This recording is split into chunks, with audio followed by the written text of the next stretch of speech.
Hey guys, this is Rendi here. This is going to be a little bit more of a casual upload, not your typical upload you see on this channel. I just wanted to give you a fair warning for that. But do not worry, I am planning on some massive RuneScape uploads in the upcoming months. I am going to be gathering clips for a second season of Lower the Better, likely for the next entire year.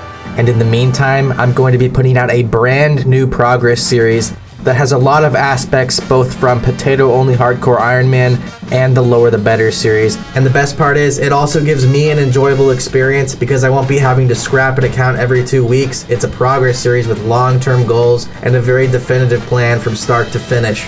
I cannot wait to start this series with you guys, and honestly, just the idea of it alone has given me more motivation to play this game than I have had within the entire last 5 years. So for today's upload, the concept is really just in the title. It's an old idea I've had for a long time, and I wanted to do sort of an audit on the possibility of getting level 1 skilling pets on Old School Runescape. So yeah, this is going to be just a theory crafting video that might lead to dead ends, or it might not. I just wanted to show you the entire process of what goes through my mind when I'm looking for certain things and the possibility of them actually happening in the game. Also for today's upload, I'm going to exclude the herbivore and phoenix pet because those are not technically skilling pets as seen on the wiki. Those are also just some of the damn ugliest pets I have ever seen. And I'm making this video because I definitely love skilling, and I definitely would go for one of these pets one day. Just kidding, that's entirely not true. I hate skilling, I hate it to death, but I thought the concept itself was pretty interesting. So the number one question for this video is, do you shave your balls?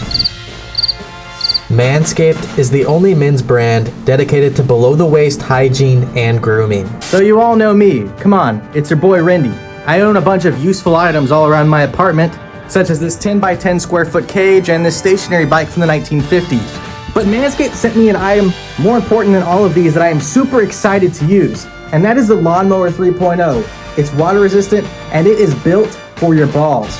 Also, this kit comes with something really nice. It comes with ball deodorant and ball toner. You can get all of this plus a replacement blade for your trimmer every 3 months if you just sign up for the Peak Hygiene plan. As well, for a limited time through this plan, you can even get the anti-chafing boxers that are holding my goodies here, along with a nice travel bag.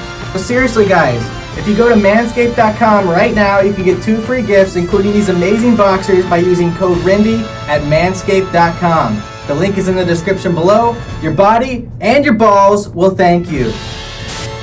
So my journey into the ideas for this concept started out many years ago. I first tweeted Mod Ash because I thought maybe you could possibly get a level 3 skilling pet from Tutorial Island. This is because the island actually caps all your skills at level 3, and even though it's not a level 1 pet, level 3 in a skill with a pet is pretty damn cool. But to my dismay, Mod Ash responded to my tweet and had told me the object IDs in Tutorial Island for the trees, rocks, and even fishing spots are completely different to those in the main game, and therefore they don't even roll a pet chance at the Heron, Golem, or Beaver pets. A few years later, I came across something else that was a bit odd. I decided to go ahead and go up an agility course in P2P, then hop over to an F2P world. To my surprise, this actually worked, and the top level of Varrock, for instance, you can log straight into in an F2P world. So if you try to use one of these obstacles like on the rooftop of Varrock in an F2P world, and the obstacle has a possibility for you to fall down it, well, you'll automatically fall down every time. So of course, here's a very useful shortcut in case you decide to go up a rooftop agility course and don't want to go through the whole thing. Just hop over to an F2P world, please. Save yourself some time. But the even odder thing was, if I went further into the agility course, past the obstacles I could fail, then hopped over to F2P, these obstacles wouldn't grant me agility XP at all.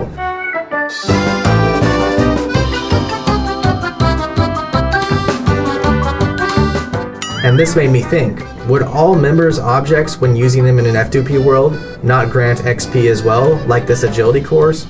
Or was it specifically programmed to this course and this area? Well, we will never know for sure unless asking a JMod, but I decided to go on a binge of looking for P2P locations I could stand in while in an F2P area. Most of these bordered F2P areas and just were poorly coded, and this meant the JMods had missed some tiles whenever switching the map from F2P to P2P.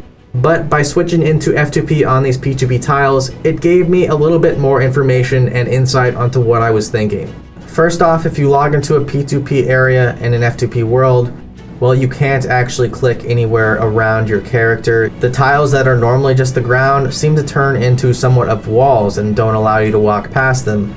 As well, if you try to red-click action any object around you that is in a P2P area, your character won't typically turn to them or even try to reach them like it would in a P2P world. This gave me a very definitive method for looking for P2P areas in F2P worlds by going towards the ends of these F2P locations and trying to click on the objects and seeing if my character would at least attempt to move towards them. This would then let me know that I could log into P2P, go over to that area where the object existed, and then log back into F2P and do further testing.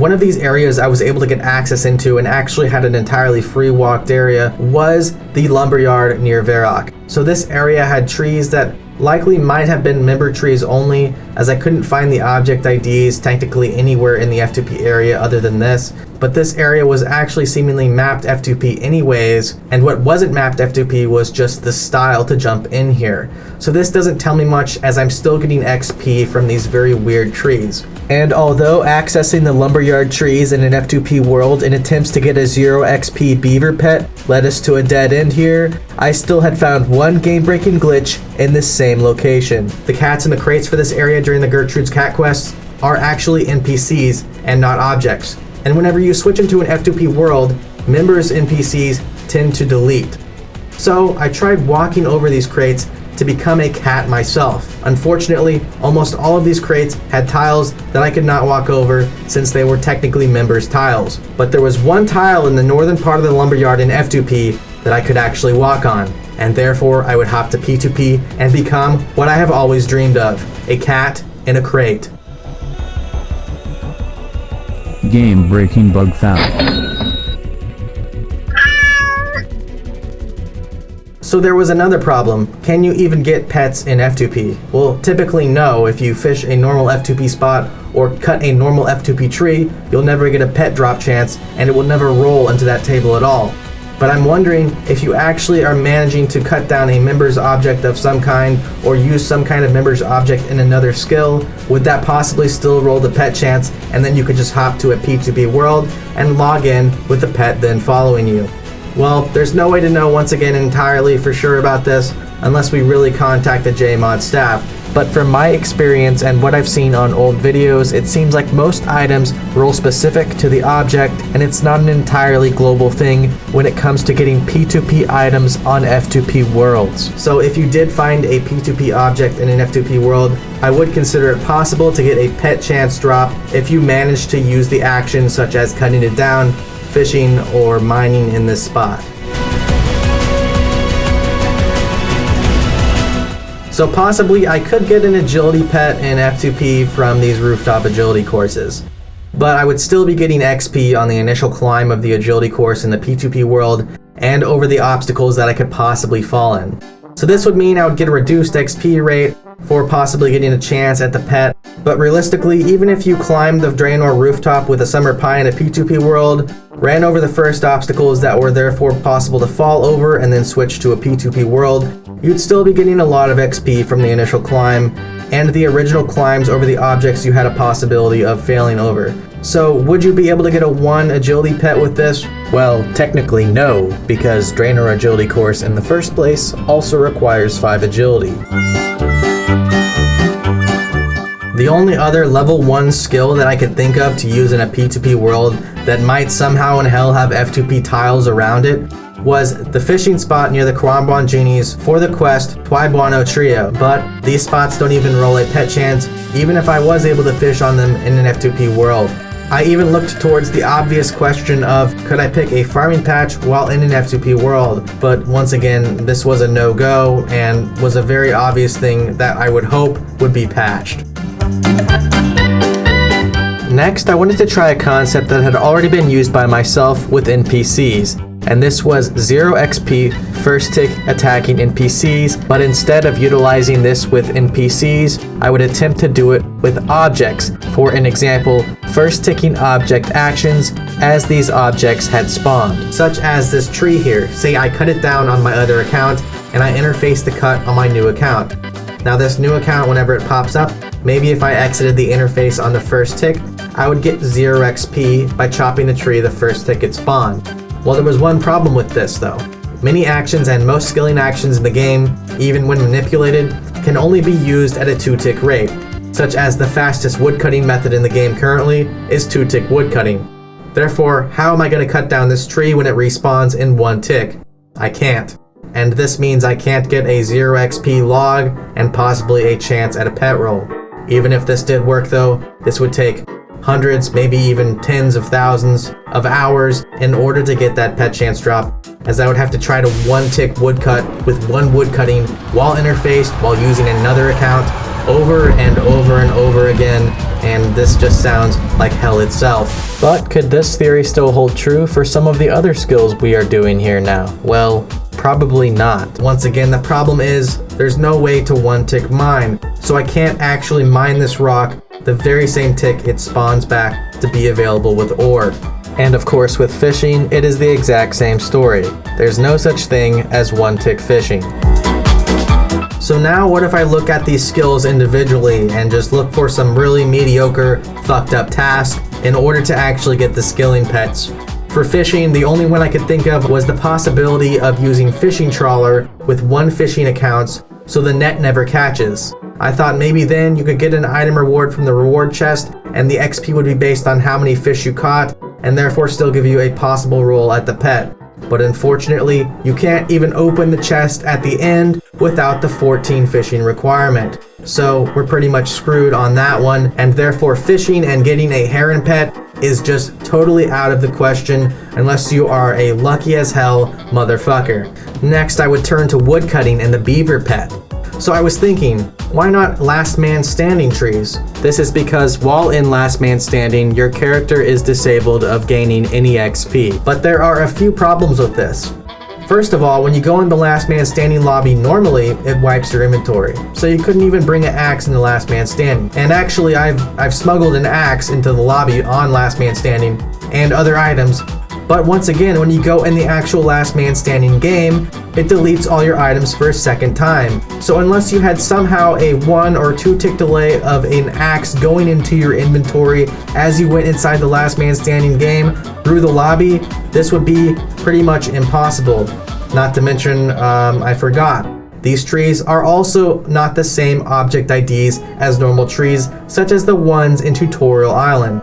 And you can't even right-click them and cut them down. So this means even if you somehow in hell found a ridiculous smuggle of an axe into last man standing, you couldn't even use it, and even if you could, you couldn't get a chance at rolling the beaver pet at all. All of these would lead me to believe that a beaver pet at level 1 woodcutting would be a near impossible goal. Well, or would it? Technically, rolling a beaver pet at level 1 woodcutting is a 1 in 317,622 chance through a normal tree. And since level 2 is 83 XP, this means you can chop a total of 3 trees, 25 XP each, equaling out to 75 XP until level 2. So you would have a 1 in 105,874 chance at a beaver pet before hitting level 2. So if you multiply that 105,874 chance by $6.99 for each bond you're going to purchase, I calculate the value of this account to be at $740,059.26. So therefore, congratulations, you're now almost a millionaire if you somehow roll a beaver pet under 2 woodcutting. That is, of course, if the value of this account meant anything at all in the first place. Aww. So the giant squirrel is from the agility skill. I want to get a level 1 squirrel pet. And I did manage to find a way to do this. Although on average, let us just say, it would take a lot of fucking time. So the Brimhaven agility course. Every time you get a ticket, you roll a chance at the pet of 1 in 26,379. Now there is 2 blocks of ground in this area that you can navigate between without getting agility XP. But there's only 1 of these. And that is solely because of this saw trap right here. This thing doesn't give any XP, and therefore you can navigate between these two-footed areas without gaining any agility XP, and instead maybe getting a little bit of damage or just getting a lucky jump over that saw trap. So how would we do this? Well, there are two different routes to get to the middle of this agility course, which do give some agility XP, being 20 agility XP by the rope swing or 18 agility XP by taking these other two obstacles to the area. Now you only have to do this once, as you could have a slave like Chessbra just bring you food if you needed it, or any other supplies. But you're going to be standing in these areas for the next probably maybe 20 years of your life, because the actual possibility of this, let me just break it down for you. There's only two walkable areas that you can navigate between in this entire 25 area-based Brimhaven agility course. And all the other areas, like I said, give agility XP whenever you try and hop between them. So by relying on the saw blade, we're going to hop worlds and hope that we hop into a world that gives us a flashing arrow that tells us the first ticket is between one of the two areas we are at now. Now after we click this ticket, we have to then hope yet again that we roll a 1 in 25 chance at getting another arrow just in the singular space next to us that we can navigate to, which is a 1 in 25 chance. So I calculated this out. There is a 2 in 25 chance on entry of the world that you will get the pillar you need in one of the two locations. Then after you tag that pillar, there is a 1 in 25 chance that you will get the second pillar that you need. This means there is a 2 in 625 chance that each world you hop to will have the possibility of scoring that 1 in 26,000 rough estimate chance for a squirrel pet. So there's another problem. You're going to be world hopping hundreds of times in a few minutes. And there is still a world hop timer, although it is not nearly as bad as it used to be. It used to be you could only world hop like 5 times and then you'd be kicked off for 5 minutes. But nowadays it's like between I think 100 and 200 world hops, and then you get kicked off for like quite some time. But I believe, I'm not 100% sure on this, I believe you could actually switch over to a VPN, and it is based on your public IP. So you could just switch over to a VPN and a different IP every 200 world switches or so, and totally eradicate the world hop timer. Although even if this bypass is true by using a VPN, I calculated it out to be averaging of around 10 seconds a world hop due to load-in times and possibly navigating between the two pillars, switching your VPN, etc. Therefore, this goal would take around 164,868,750 seconds, or 2,747,812 minutes, or of course, 45,796 hours. Now, I don't know if there are even accounts now on the top page of the high scores that have 45,000 hours. So, only 20 years of average luck to hit the drop table. Therefore, in my book, I deem this pet possible, and I'm going to get started on it right away. Next is the Rocky pet. Well, one, we could try and steal off stalls in F2P and hope that one of them work. But there's actually a much better way to do this, and it is somewhat of common knowledge. Just look at the wiki for a second, and you'll see that you can actually get a pet chance on picking squirks, which, well, in the first room of Sorcerer's Garden, doesn't require any technical thieving level. And there is no granted thieving level on each pick. This means you could just go through the Winter Squirt Garden and continuously pick the squirks in this room. Also, there is no thieving requirement for Prince Ali Rescue, which is required to be completed in order to get to the Sorcerer's Garden room. And this means, yep, you can get a level 1 thieving pet. And it is a 1 in 10,114 chance per winter garden completion. So if each garden takes around a minute to complete, that's only 10,114 minutes, or 168 hours for your level 1 thieving Rocky pet, making this pet so far the most realistic and feasible indeed. Actually, in fact, this goal is so feasible that it has already been done and been posted to Reddit. Next, I'm going to be looking at the rune crafting pet, or otherwise known as the Rift Guardian. Well, other than possibly breaking into a P2P rune crafting altar in an F2P world, which I did try, it seems like nothing here would really work. Also, the rune crafting altars, they're 2 ticks as well, meaning if I was somehow even able to delete a rune crafting altar and respawn it, I wouldn't be able to 1-tick it and get 0 XP for crafting ruins.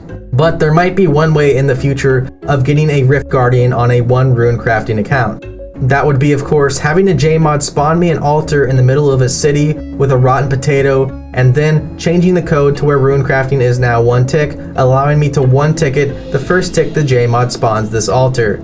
And even if I was able to do this and have a Jmod spawn me one of these altars and entirely alter the code of rune crafting, Well, it would be a 1 in 1.7 million chance that on that one runecrafting air altar that I would even get the pet. Next, I'm going to look at the Chinchompa pet, and that is the hunter skill. Obviously, first off, to catch a Chinchompa, you're going to need more than one hunter, so that leaves very few options. I was originally thinking LMS stat boosts, which is instance and has zero possibilities anyways of smuggling a trap and a Chinchompa NPC in, but also, oh yeah, LMS only boosts agility, it doesn't boost any other skill, so I couldn't even catch a Chinchompa pet then. Secondly, I was thinking we could maybe just wait for Jagex to fuck up a hunter update maybe in 10 years time and ruin all of the 100 peers, kind of like they did for the combat peers a while ago, and people could then send in stat requests and get approved even though they weren't even affected by the bug. For instance, like me and this hit points peer I hadn't logged into it in 3 years and I got 8 attack on it through gangsters getting intelligence booklets, and I decided to log into the forums, make it P2P just to log into the forums, and post that my account had been affected by this bug. It got reset from 8 attack to 1 attack, and now I have a perfectly nice 56 HP peer with 1 attack. But actually wait, this is a joke. Because who the fuck, first of all, is a 1 hunter peer anyway, and second of all, who would even complain if they got unnecessary hunter XP? Come on, people. Next, for the farming pet, or otherwise known as Tangleroot, I thought, maybe farming patches in F2P, but like I said before, that didn't work, of course. Duh, that would be way too easy. So another method to get the farming pet once again would be possibly using that one-tick method, although you would have to somehow set a bot client to put object action IDs and click this farming patch before it grew, since it could not be manipulated by another player like the logs could or the rocks could with other skilling activities. So you would have to get like some sort of bot client, put an object action ID in to pick your patch the very tick it came up. But oh yeah, once again, guess what? It takes more than a tick to initiate a picking of a farming patch. Also, it takes more than a tick to actually pick the farming patch and get the XP. Speaking of which, I had to try and think of maybe using marigolds here instead of potatoes, because pet chance only rolls at the very end of your patch pick, whereas a marigold you pick in one pick and a potato allotment patch you pick in several picks, meaning definitely potatoes and picking potatoes would not be done in one tick. But even after mitigating this possibility through picking marigolds and boosting my farming level to do so, this still would not be in a singular tick, and therefore even with a bot client and all of this, theoretically this goal would be impossible to get a Tangleroot at level 1 farming without some godlike RNG. And oh yeah, even just raking the patch and planting the seed gives XP. So even if you could one tick the marigold and not get XP from picking it, you would get XP before that, leaving you very few attempts at that insanely impossible RNG for getting a Tangleroot pet. Alright, that covers all of the skilling pets. But wait, scrap all of this actual skilling bullshit. What if you could steal the pets from other accounts in their player menageries? Nope, I've actually tried that before. I even found a bug that gave me house ownership, as you can see in my previous video, nearly a year ago. And I even tried to take my friend Voldasad's pets, and it didn't work. They just deleted out of his menagerie temporarily. I have even gone as far as smuggling an effect for free walking inside of cutscenes, such as this cutscene inside of Mahogany Homes, which has pets running around inside of it. And I attempted to pick up these pets, but unfortunately in this specific cutscene, your character is frozen in place and therefore you can't interact with any objects or NPCs. So that's that, and here's my final list of what I deem to be most possible to most impossible with these skilling pets and their respective level 1 skills, besides the possibility of all these noobs getting sheerly insane random luck.